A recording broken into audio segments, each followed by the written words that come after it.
name is Amanda Frentz, AMANDA-FRENTZ, and I'm the Director of Public Relations for New Orleans City Park. So what are your main responsibilities as the Director of Public Relations? So my responsibilities are a little bit different maybe than someone else who's the Director of Public Relations. I currently don't have a staff. So anything having to do with the park's brand or reputation management falls under me. So I handle all the marketing, advertising, PR, which includes media relations. I also run our website and all of our social media. Okay, so what is your typical day like or week for you? So looking at a week, it's funny, nobody has asked me this in a long time. I usually wake up about 6:30, and I don't know if you want to start that early, but I first check email before I get out of bed. Usually scroll through Twitter and see if something's going on. I think a big part of that is knowing that you have a lot of work to do to speak to the public, and a lot of our stuff is seen regionally and nationally. So if something's going on, I need to know so that I can amend maybe what I've planned for the day, or for the case of social media, what I've scheduled for the day, so that, you know, you don't do something insensitive or something that could hurt the brand.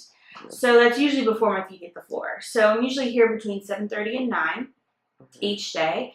And at the end of each day, I usually write the to-do list for the next day. So first thing I come in, I check voicemail, email, and my to-do list. Email for me is massive. There's a lot of things that happen. And so kind of what I do is if I can deal with it in the moment, I'll deal with it. If I can't deal with it in the moment, it goes on the to-do list. So throughout the day, really anything can happen. I do sit in a lot of meetings, which are always good meetings, but they do take a lot of time away. So for me, my day is all about planning, because every day is different in PR. You don't know what's going to hit you, which is one of my favorite things about the job. But at the same time, you have to be extremely organized so that you can deal with the things that have to get done, but deal with the things that do pop up. The next question is, how did you become interested in this field? So my career is a little bit different, I think, than some people. I studied English in school, so didn't study communications or anything like that.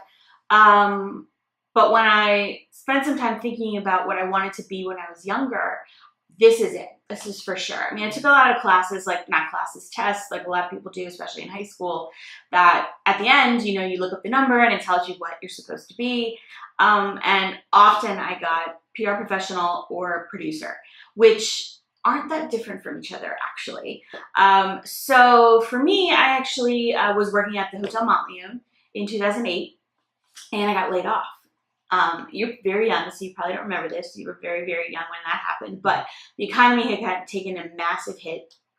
And it had taken a little while for it to hit New Orleans because we had had so much of a boom because of Katrina and things like that.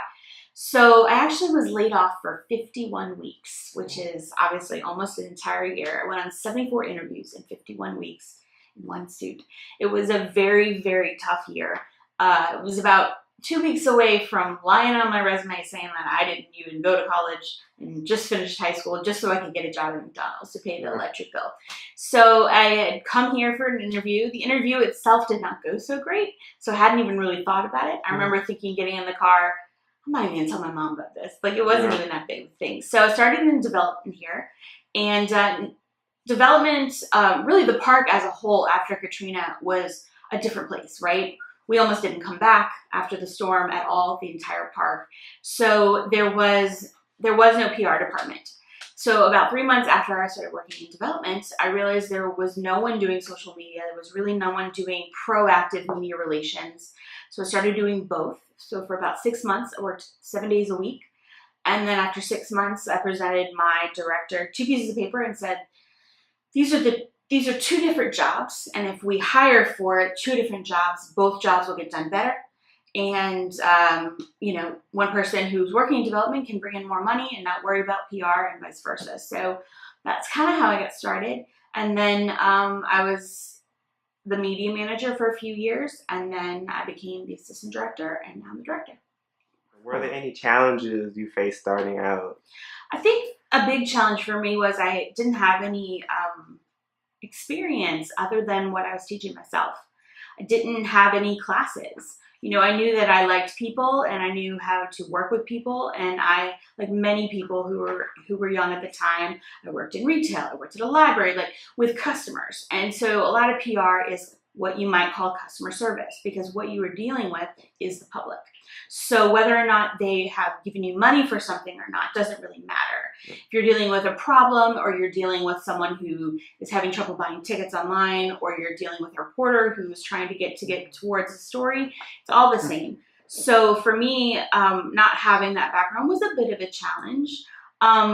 One of the things that I didn't realize at the time I was doing, but now that I look back, was fixing that challenge. And one of the things was learning my APR, so studying for accreditation. Another thing that helped was I joined professional groups so that I could learn more, but also learn from my peers who were having the same problems I was having, but we could help each other. So that was really, really helpful. And then I started asking for help, which as a young person, I did not like to do. I definitely saw that as more of a weakness when really it's not. If you ask the right people for help, it is a huge strength. There's no reason you have to reinvent the wheel. Everyone's been where you've been at some point. So talking to people who have been there is really, really helpful with those challenges. So what do you like most about your job? So I think what I like most is that every day is different.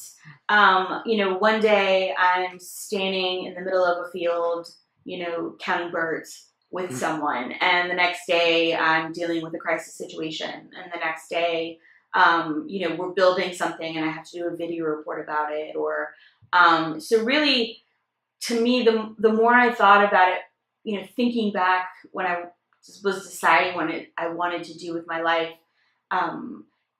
every day being different is exciting. Some people like every day being the same. Some people like being at their desk. That isn't me. I'm at my desk probably 20% of the time. And I probably could be at my desk more if I didn't push myself to be out where the stories are being told, where the stories are being created, so that I can be at that bottom level to help push it up. So, so I guess every day being different. Good, okay. Good. So what kind of problems do you deal with commonly? So, I have dealt with more crisis here at this park than I ever thought that I'd have to. There has been multiple fires. I've had an active shooter, suicides, animal abuse. We've had multiple protesters, professional protesters. So the crisis end of things is pretty interesting when you think about it, because you either love it or you hate it, right? And there's nothing right or wrong about either side. You either dealing with crisis and you feel it in your gut and you're not shaking and you can do it and it's great, or it's not for you and you handle a different side of PR. And like I said, both of those are completely fine. I love it. Now, I don't love the fact that we have had problems at the park, but I am very good with problems in the moment. I usually freak out later in my office after everything's good and fine. But in the moment, somebody's got to be in charge, and people do look to you, especially the media that you end up making relationships with. They are going to find you, and you are going to facilitate how to deal with things. And there are times that the media can't know everything, so it can be kind of difficult. So those are kind of some of the bigger problems. We have, smaller things as well. Things break. Like I said, the electricity all went out this morning. I know that a bunch of people still, their computers are fried, things like that. So there's smaller things like that you have to deal with every day. So I'd say big and small issues. And can you recommend any trade journals, magazine, or professional organizations would be helpful for professional development? So I'm on Facebook, but Facebook for me, my newsfeed is filled with companies and not so much with people. So I follow PR Daily, Social Media Daily, Reagan, Fast Company, Contently, a bunch of companies that some of the time will do some of the work for you, right? So Reagan sometimes at the end of the week will say, these are the biggest PR stories for the week. So I can just read that and make sure that I'm caught up on things. And a lot of times it can be, fails so you can learn from other people, or it's case studies that you can read that maybe is about all kinds of things, but you don't necessarily think it's going to work for you. You don't necessarily think that something's going to happen. But if you learn those things, you can either, you have, like I said, you have that information in the back of your head, right? It's like studying for 4 years at school. You have that info so that if something happens, you're like, oh, this is how this happened. This is what they did, and it did not work. This is why I think it might work for us, or it might not work for us. A big portion of your life as a PR professional is going to be those 4 steps that you learn, which I'm sure you're familiar with, and I didn't learn in school, but I am learning now with the APR process of RPI. So you've got your research, your planning, implementation, and evaluation. Here at the park, we're not real good at the evaluation, which can be really difficult because sometimes things happen and we move to the next thing because we don't have enough staff, we don't have enough money. But that evaluation then becomes your research, right? For the next time you do a similar event or an event completely different or exactly the same event. So research itself also can cost a lot of money, but there are many things that can be researched. If you spend a certain amount of time looking at your demographics for your website, that's research. But if you went through Google Analytics, it's free, right? It's just your blood, sweat, and tears. So there's a bunch of things that can fall into that.